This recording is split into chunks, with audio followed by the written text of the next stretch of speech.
Well, we've made it to October 1st, and I'll let you all in on a little secret that isn't so much of a secret, but I'm going to tell you like it's a secret anyways. I woke up a little more excited than I probably should have to say hello to spooky season. This is a time of year where I can roll my windows down on my car, especially first thing in the morning on the way to News 6, and blast the Halloween theme song and feel a little less judged doing so.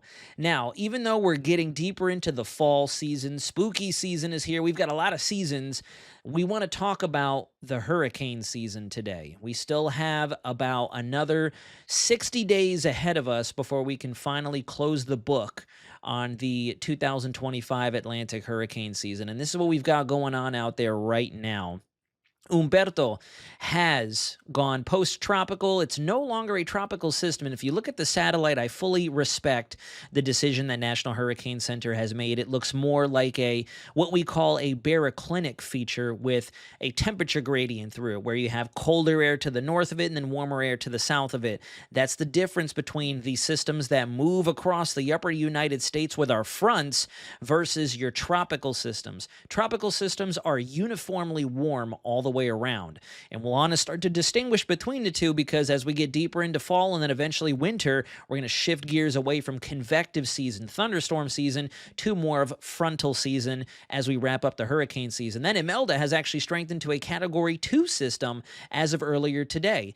For now, the rest of the basin is quiet. And if you take a look here, we've gotten 9 storms deep so far. We've filled one column here, Andrea through Gabrielle.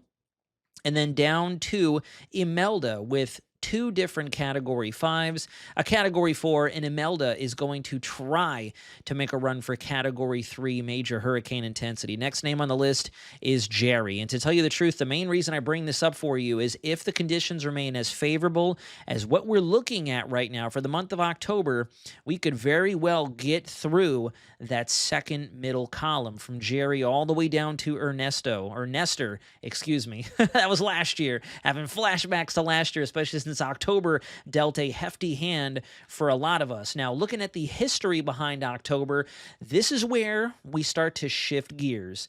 The deep tropics way out there near Africa are slowly going to start to shut down. The African easterly jet, as well as the West Africa monsoon that typically spins up all the moisture and the thunderstorms out there over Africa.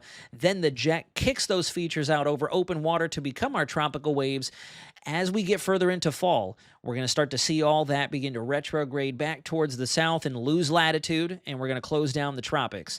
So as a result, we're still going to have some weak waves out there that we have to pay attention to, and it's especially more so the time of the year where our fateful CAG, the Central American gyre, makes a return. It's usually in October and November, sometimes as early as late September. Didn't quite see the phasing with our MJO and our lifting mechanisms come together in time, but now it does seem like for much of October, especially the meat and potatoes of October, from about after the first 7 days all the way till just before Halloween, we could possibly be rocking under some very favorable conditions out there, a little bit more so than we've actually seen for much of the hurricane season, surprisingly. So usually we're going to start to see more of our named storms form closer to the Lesser Antilles and especially into the Caribbean. And if you notice that fateful track, since we are starting to see more troughs and more cold fronts coming down out of the upper tier United States, they have a tendency of getting caught by those things. The more they try to get into the Caribbean, the more somebody will likely be impacted by them. It's just the name of the game. You put a system in a landlocked area, and even if you try to send it backwards, it's going to probably hit somebody. The same thing with our hurricanes. If you look here, it goes on to mention that we have a higher frequency of hurricanes that form in the Northwest Caribbean, and that's primarily because we have those weak waves that meander westward, find that favorable pocket, and then get to spinning. We also have the gyre. We can have a combination of the two. The gyre is an own feature of itself. We have articles over on clickorlando.com to get you up to speed on that. A little bit of a crash course. Happy to make another video for you all if you'd like me to. Let me know in the comments section below this video if you want to, please.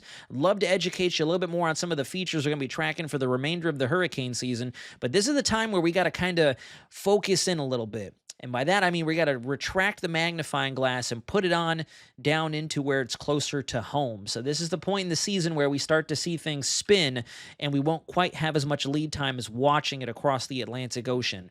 You can see looking at global tropics hazards courtesy of the Climate Prediction Center, we're already monitoring that mixed bag appearance closer to home and out there in the main development region of the greater Atlantic. And then as we get closer to the midsection of October, look at how the Western Caribbean and the Bay of Campeche really begin to light up. This is symbolic of this time of the year.